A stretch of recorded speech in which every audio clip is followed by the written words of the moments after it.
मृत्यु के बंधन भंजन हारा, अक्षय जीवन देवन हारा।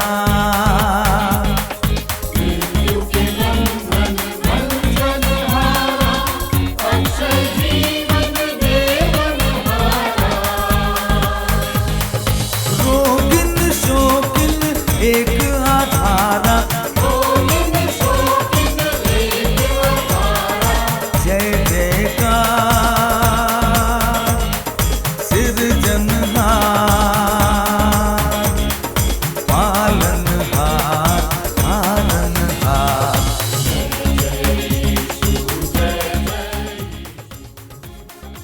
प्रभु यीशु मसीह के पुनरुत्थान का पर्व, ईस्टर का पर्व सारे विश्व में बड़े उत्साह के साथ मनाया जाता है।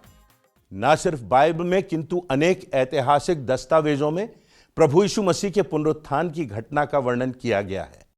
प्रभु यीशु मसीह के पुनरुत्थान का अर्थ मात्र प्रभु यीशु मसीह का पुनर्जीवित हो जाना नहीं, पुनरुत्थान का अर्थ यह भी नहीं कि प्रभु यीशु मसीह आज अपनी शिक्षाओं, अपने आदर्शों और अपनी प्रेरणा के कारण जीवित है, किंतु यह कि प्रभु यीशु मसीह ने मृत्यु पर विजय प्राप्त की और वे सशरीर पुनर्जीवित हुए और आज भी परमेश्वर के स्वरूप में स्वर्ग के सिंहासन पर विराजमान हैं।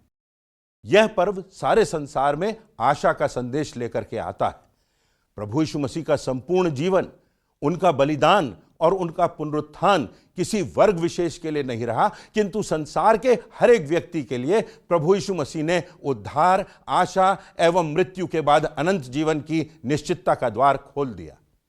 प्रभु यीशु मसीह का पुनरुत्थान आज के संसार में मानव जाति के लिए कौन सा संदेश लेकर के आया है, इस बात की व्याख्या मैं संक्षिप्त में करूंगा।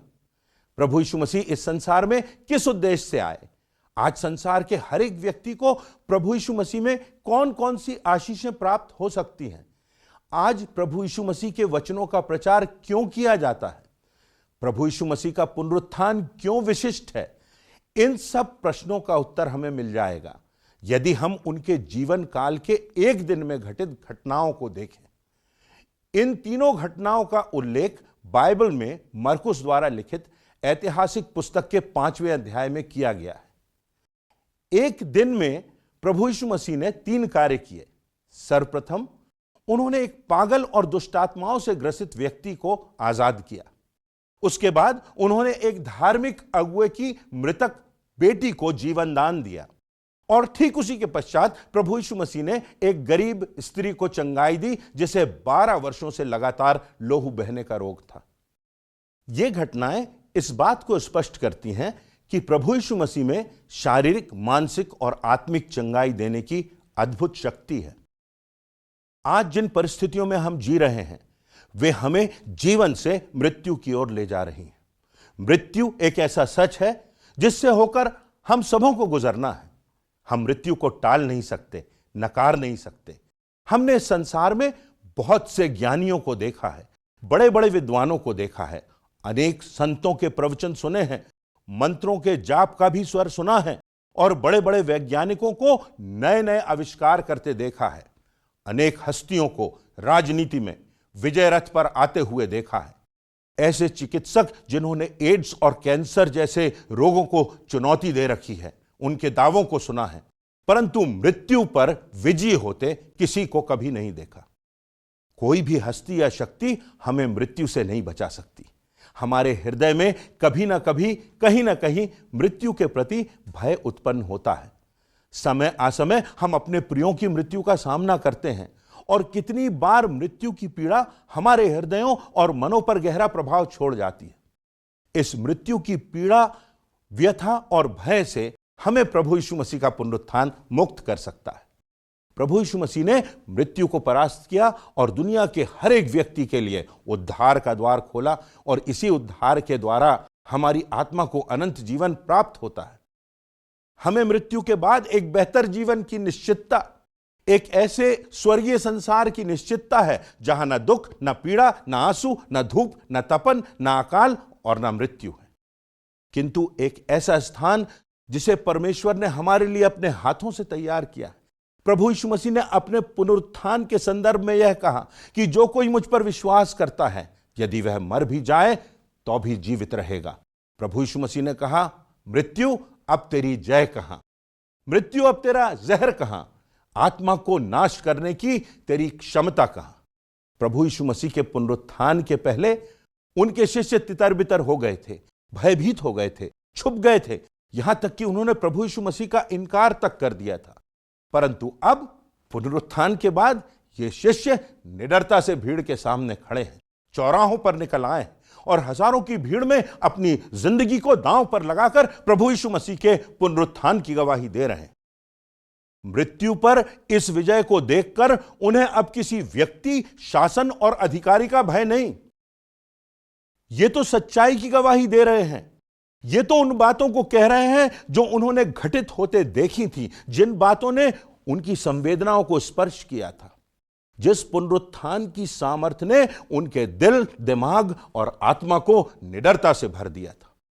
अब वे दुनिया के कोने कोने तक प्रभु यीशु मसीह की गवाही दे रहे थे। प्रभु यीशु मसीह के अधिकांश शिष्यों की हत्या कर दी गई थी। उनके परिवारजनों को उनकी आंखों के सामने ही तलवार से काट डाला गया, परंतु अब मृत्यु का भय नहीं।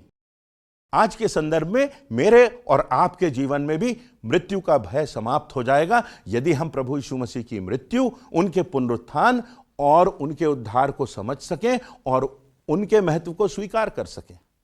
न सिर्फ इस जीवन के बाद अनंत जीवन की बात हमें प्रभु यीशु मसीह में मिलती है, परंतु हमारी इस जिंदगी में, इस संसार से गुजरने की सामर्थ्य भी हमें प्रभु यीशु मसीह से प्राप्त होती है। इस संसार में हमें विषमताओं से, संघर्ष से, अचानक होने वाली दुर्घटनाओं, बीमारियों और अपने प्रियों की पीड़ादायक परिस्थितियों, यहां तक कि मृत्यु से होकर गुजरना पड़ता है।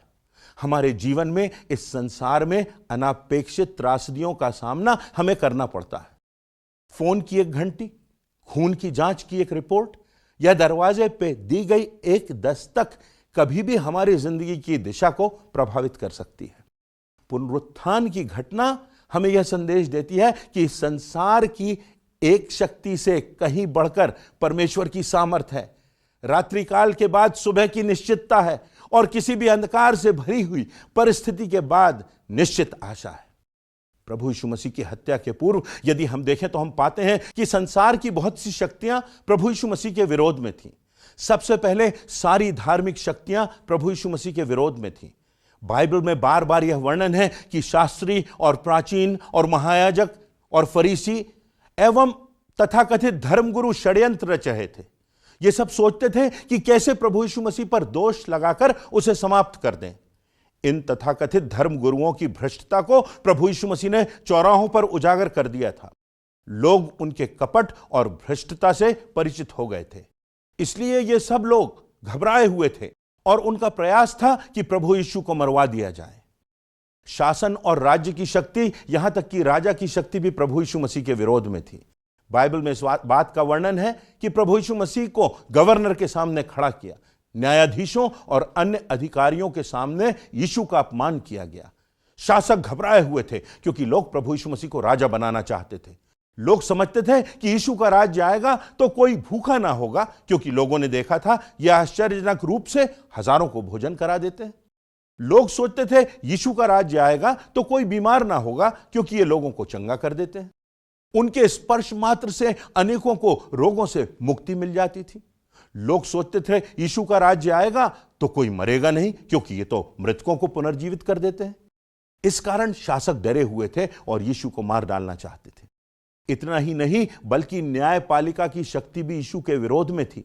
आज हम कहते हैं हमें अपनी न्यायपालिका पर पूरा भरोसा है, हमारी न्याय प्रक्रिया उत्कृष्ट है, परंतु उस समय उस देश की न्यायपालिका भी प्रभु यीशु मसीह के विरोध में थी। उन्हें अदालत में खड़ा कर दिया गया। उन पर झूठे आरोप लगाए गए कि यह शासन के नियमों की अवहेलना करता है। आरोपों को लगाने वाली एक बड़ी भीड़ के सामने न्याय करने वाला पिलातुस विवश हो जाता है। न्यायपालिका की शक्ति कमजोर हो जाती है और पिलातुस प्रभु यीशु मसीह को लोगों की इच्छा के अनुसार दंडित होने के लिए आगे भेज देता है। एक और तथ्य था कि भीड़ की शक्ति प्रभु यीशु मसीह के विरोध में थी। भीड़ की नारेबाजी, भीड़ का चिल्लाना, भीड़ का प्रभाव न्यायाधीश को अपना फैसला बदलने पर मजबूर कर देता है। इस प्रकार सांसारिक रूप से देखें तो सारी शक्तियां प्रभु यीशु मसीह के खिलाफ थीं।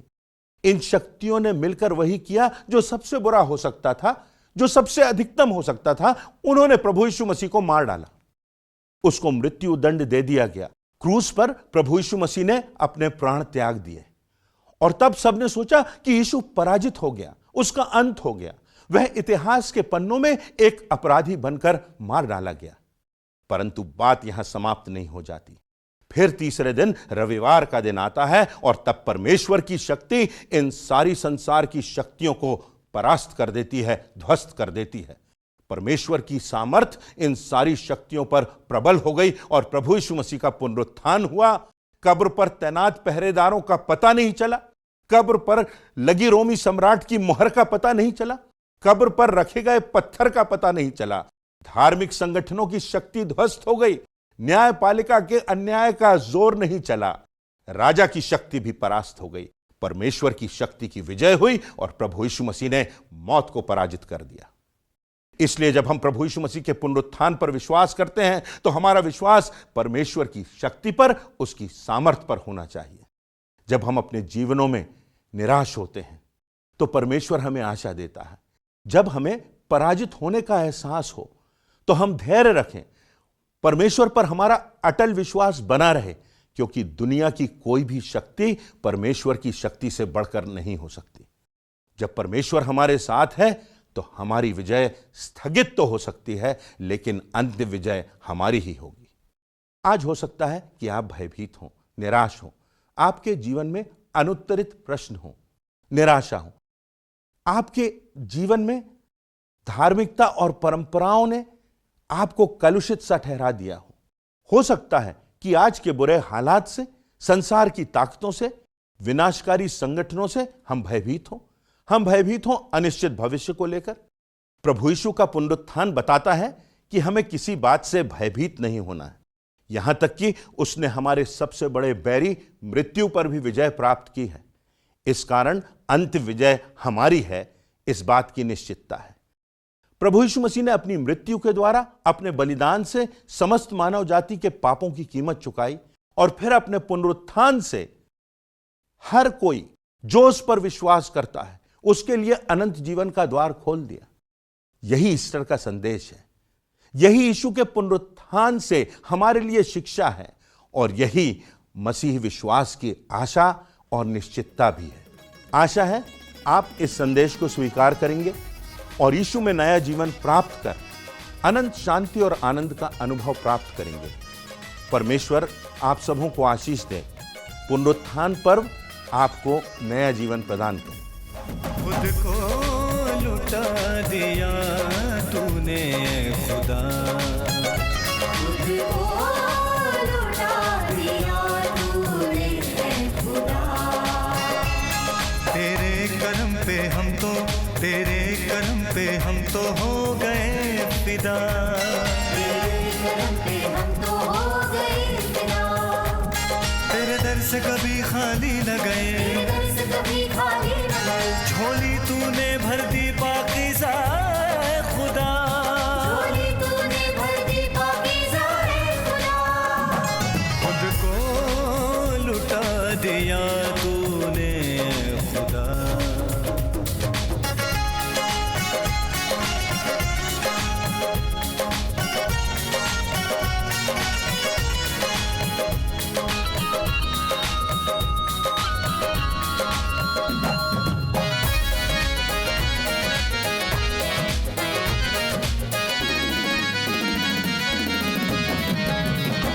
जर्रे जर्रे में तेरा ही निशान है, ज़र्रे ज़र्रे में तेरा ही निशान है।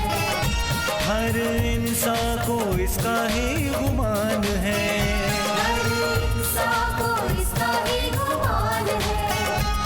तारों से है रोशन आसमां का नजारा, तारों से है रोशन आसमां का नजारा। है गुलिस्तां में महकते फूलों का इशारा। है गुलिस्तां में महकते फूलों का इशारा। अजब तेरे इश्क की कहानी है, गजब तेरे प्यार की निशानी है, गजब तेरे प्यार की निशानी है। तेरी जगह जगह कर चर्चा, तेरी जगह जगह बस चर्चा तेरी जगह जगह, बस चर्चा तेरी जगह जगह। चर्चा तेरी जगह जगह, बस चर्चा तेरी जगह जगह। खुद को लुटा दिया तूने खुदा। प्रभु यीशु मसीह का पुनरुत्थान मसीह विश्वास का आधार है। इसे इतिहास की प्रमुखतम घटना माना जाता है। प्रभु यीशु मसीह का पुनरुत्थान उन्हें इस संसार के हर विद्वान, हर गुरु, हर महापुरुष और हर ऐतिहासिक व्यक्ति से कहीं अधिक विशिष्ट बनाता है। पुनरुत्थान मसीह शिक्षाओं का केंद्र है।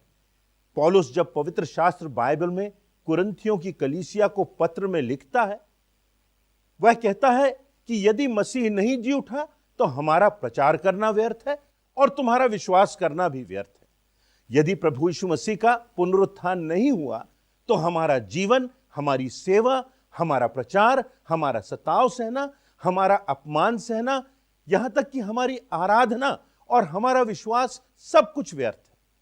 वास्तव में यदि प्रभु यीशु मसीह जी नहीं उठा तो मसीहत एक महज नाटक है, एक ढोंग है, आधारहीन और बेबुनियाद बात है। और बाइबल में यहां तक लिखा हुआ है कि हम परमेश्वर के झूठे गवाह ठहरे। बाइबल और अन्य इतिहासकारों की लेखनी यीशु मसीह के पुनरुत्थान की घटना को सत्यापित करती है। परमेश्वर का धन्यवाद हो, प्रभु यीशु मसीह हमारे विश्वास का आधार खोखला नहीं है, यह ठोस है, अटल है, मजबूत और सत्यता पर आधारित है। निश्चित ही प्रभु यीशु मसीह मृतकों में से जी उठा है। अब प्रश्न यह उठता है कि आज इस घटना से हमारा क्या संबंध है? यह 2000 साल पुरानी बात हमारे लिए क्या महत्व रखती है? पुनरुत्थान के सत्य में आज हमारे लिए कौन सी शिक्षा है? इसी संदर्भ में कुछ बातों पर हम विचार करेंगे। पहली बात, हमें परमेश्वर की सामर्थ पर विश्वास करना चाहिए। जब प्रभु यीशु मसीह को पकड़वाया गया कि उन पर दोष लगाया जाए तो उनके विरुद्ध अनेक प्रकार की शक्तियां कार्यरत थीं। सबसे पहले सारी धार्मिक शक्तियां प्रभु यीशु मसीह के विरोध में थीं। बाइबल में बार बार यह वर्णन है कि शास्त्री और प्राचीन महायाजक और फरीसी एवं तथाकथित धर्मगुरु षड्यंत्र रच रहे थे। वे सब सोचते थे कि कैसे प्रभु यीशु मसीह पर दोष लगाकर उसे समाप्त कर दें, क्योंकि उनके पास से भीड़ चली गई थी, उनके पास आने वाला दान कम हो गया था, लोग उनके अधिकार को चुनौती देने लगे थे। इन तथाकथित धर्म गुरुओं की भ्रष्टता को प्रभु यीशु मसीह ने चौराहों पर उजागर कर दिया था। लोग उनके कपट और भ्रष्टता से परिचित हो गए थे, इसलिए ये सब लोग घबराए हुए थे और उनका प्रयास था कि प्रभु यीशु मसीह को मरवा दिया जाए। शासन और राज्य की शक्ति, यहां तक कि राजा की शक्ति भी प्रभु यीशु मसीह के विरोध में थी। बाइबल में इस बात का वर्णन है कि प्रभु यीशु मसीह को गवर्नर के सामने खड़ा किया गया, न्यायाधीशों और अन्य अधिकारियों के सामने यीशु का अपमान किया गया। शासक घबराए हुए थे क्योंकि लोग प्रभु यीशु मसीह को राजा बनाना चाहते थे। लोग सोचते थे इनका राज्य आएगा तो कोई भूखा ना होगा। लोगों ने देखा था कि वे आश्चर्यजनक रूप से हजारों को भोजन देते हैं। लोग सोचते थे यीशु का राज्य आएगा तो कोई बीमार नहीं होगा, क्योंकि ये लोगों को चंगा कर देते हैं। उनके स्पर्श मात्र से अनेकों को रोगों से मुक्ति मिल जाती थी। लोग सोचते थे कि यीशु का राज्य आएगा तो कोई मरेगा नहीं, क्योंकि ये तो मृतकों को पुनर्जीवित कर देते हैं। इस कारण शासक डरे हुए थे और यीशु को मार डालना चाहते थे। इतना ही नहीं, बल्कि न्यायपालिका की शक्ति भी यीशु के विरोध में थी। आज हम कहते हैं कि हमें अपनी न्यायपालिका पर पूरा विश्वास है। हमारी न्यायिक प्रक्रिया अभी भी उत्कृष्ट है, परंतु उस समय उस देश की न्यायपालिका भी प्रभु यीशु मसीह के विरोध में थी। उन्हें अदालत में खड़ा कर दिया गया। उन पर अदालत में, पिलातुस की अदालत में आरोप लगाए गए कि यह लोगों को भड़काता है, कैसर को कर देने से मना करता है, शासन के नियमों की अवहेलना करता है। आरोपों को लगाने वाली एक बड़ी भीड़ के सामने न्याय करने वाला पिलातुस विवश हो जाता है। न्यायपालिका की शक्ति कमजोर हो जाती है और पिलातुस यीशु मसीह को लोगों की इच्छा के अनुसार दंडित होने के लिए आगे भेज देता है। एक और तथ्य था कि भीड़ की शक्ति प्रभु यीशु मसीह के विरोध में थी। भीड़ की नारेबाजी, भीड़ का चिल्लाना, भीड़ का प्रभाव न्यायाधीश को अपना न्याय बदलने पर मजबूर कर देता है।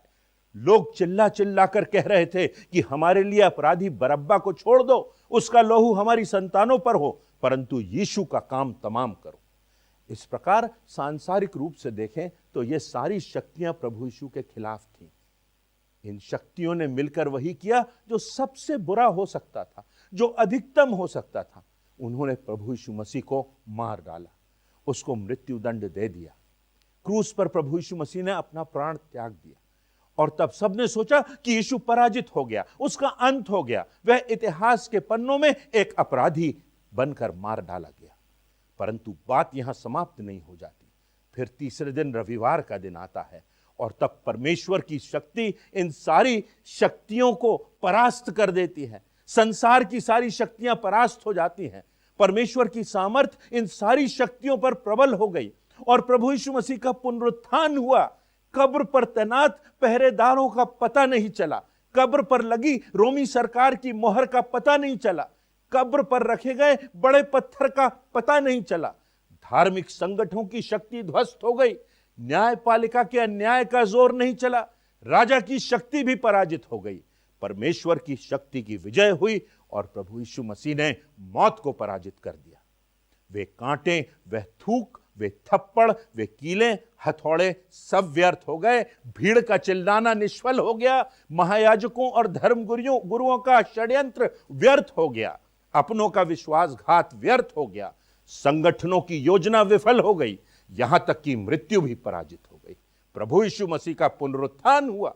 परमेश्वर की शक्ति ने संसार की सारी शक्तियों को धराशायी कर दिया। इसलिए जब हम प्रभु यीशु मसीह के पुनरुत्थान पर विश्वास करते हैं तो हमारा विश्वास परमेश्वर की शक्ति पर, उसकी सामर्थ्य पर होना चाहिए। जब हम अपने जीवनों में निराश होते हैं तो परमेश्वर हमें आशा देता है। जब हमें पराजित होने का एहसास हो तो हम धैर्य रखें। परमेश्वर हमारा अटल विश्वास योग्य परमेश्वर है, क्योंकि दुनिया की कोई भी शक्ति परमेश्वर की शक्ति से बढ़कर नहीं हो सकती। जब परमेश्वर हमारे साथ है तो हमारी विजय स्थगित तो हो सकती है, लेकिन अंतिम विजय हमारी ही है। एक और बात हमारे सामने आती है, यदि हम प्रभु यीशु मसीह के पुनरुत्थान पर विश्वास करते हैं तो हम में भय नहीं होना चाहिए। सचमुच वह जी उठा है, इन 5 शब्दों ने सारे संसार में क्रांति ला दी। इन 5 शब्दों ने लोगों के जीवनों को, उनके मूल्यों को झंझकोर के रख दिया। जहां भय था वहां निडरता आ गई, जहां खामोशी थी वहां निर्भीकता आ गई, जहां निराशा थी वहां आशा आ गई, जहां आंसू थे वहां मुस्कान आ गई। जो चेले डर के मारे बंद दरवाजों के पीछे छुपे हुए थे, पुनरुत्थान का अनुभव होने के बाद, जीवित प्रभु को देखने के बाद वे यरूशलेम के चौराहों पर निकल आए। वे परमेश्वर के वचन का प्रचार डंके की चोट पर करने लगे। पतरस, जो प्रभु यीशु मसीह का प्रिय शिष्य था, जिसने यीशु को पहचानने से इनकार कर दिया था, जब पतरस ने इस पुनरुत्थित प्रभु को देखा तो जिस यरूशलेम में यीशु का मुकदमा हुआ था, जिस स्थान पर रोमी सम्राट के सिपाहियों के बूटों की आवाज लोगों को आतंकित करती थी, उसी स्थान पर खड़ा होकर पतरस कहता है कि सचमुच प्रभु यीशु मसीह जीवित हो गए। जिसको तुमने मार डाला था उसे परमेश्वर की सामर्थ्य ने जिंदा कर दिया। बड़े साहस से पतरस हजारों लोगों के बीच प्रचार करता है। अब पतरस को किसी बात का डर नहीं, यहां तक कि मौत का भय नहीं, क्योंकि प्रभु ने मौत को भी पराजित कर दिया। और यीशु ने कहा, जो मुझ पर विश्वास करता है वह कभी ना मरेगा। मार्ग, सत्य और जीवन मैं ही हूं, पुनरुत्थान और जीवन मैं ही। पतरस के प्रचार के परिणाम स्वरूप कलीसिया की, चर्च की स्थापना हुई और 3000 लोगों ने यीशु को उसी दिन अपना मुक्तिदाता करके ग्रहण किया। परमेश्वर के वचन में 365 बार शब्द आया है मत डरो। 365 बार। एक वर्ष में भी 365 दिन होते हैं। किसी टीकाकार ने कहा है कि ऐसा लगता है जैसे परमेश्वर का वचन अपने लोगों के लिए प्रतिदिन है, मत डरो, मत डरो, मत डरो। इसलिए हम सबके लिए परमेश्वर का संदेश है कि प्रभु यीशु मसीह हमारे लिए मारा गया, जी उठा, ताकि हम सब उस अनंत जीवन को, उस उद्धार को पाएं जो यीशु में हमारे लिए है। आज हो सकता है कि आप निराश हो, भयभीत हो, आपके जीवन में अनुत्तरित प्रश्न हो, सच्चे परमेश्वर की खोज हो, अपनों से निराशा हो, धार्मिकता और परंपराओं ने आपको निम्न और कलुषित ठहराया हो सकता है कि आज के बुरे हालात से, संसार की ताकतों से, विनाशकारी संगठनों से हम भयभीत हों अनिश्चित भविष्य को लेकर। प्रभु यीशु मसीह का पुनरुत्थान बताता है कि हमें किसी बात से भयभीत नहीं होना है। यहां तक कि उसने हमारे सबसे बड़े बैरी मृत्यु पर भी विजय प्राप्त की है और इस कारण अंतिम विजय हमारी है, यह बात निश्चित है। हम में भय नहीं होना चाहिए, हर परिस्थिति में आशा होना चाहिए, हमारे प्रचार में निर्भीकता होना चाहिए, हमें मृत्यु के पार अनंत जीवन की निश्चित आशा होना चाहिए। जीवन की हर परिस्थिति को हमें यीशु मसीह के पुनरुत्थान के परिप्रेक्ष्य में देखना चाहिए।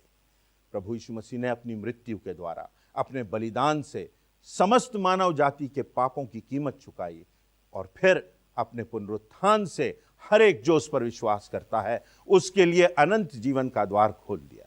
यही ईस्टर का संदेश है, यही यीशु के पुनरुत्थान से हमारे लिए शिक्षा है और यही मसीही विश्वास की आशा और निश्चितता भी है। आशा है आप इस संदेश को स्वीकार करेंगे और यीशु में नया जीवन प्राप्त कर आनंद, शांति और अनंत जीवन का अनुभव प्राप्त करेंगे। परमेश्वर सबों को आशीष दे। पुनरुत्थान पर आपको नया जीवन प्रदान करे। लुटा दिया तूने खुदा, तुझको लुटा दिया तूने खुदा। तेरे करम पे हम तो, तेरे करम पे हम तो हो गए फिदा। तेरे करम पे हम तो हो गए फिदा। तेरे दर से कभी खाली न गए, तेरे दर से कभी खाली न गए। झोली तूने भर दी पाकीज़ा है खुदा। झोली तूने भर दी पाकीज़ा है खुदा। खुद को लुटा दिया तूने खुदा। बस चर्चा तेरी जगह जगह, बस चर्चा तेरी जगह जगह, कर चर्चा तेरी जगह जगह, कर चर्चा तेरी जगह जगह। जगह बस चर्चा तेरी जगह जगह बस चर्चा तेरी जगह जगह है चर्चा तेरी जगह जगह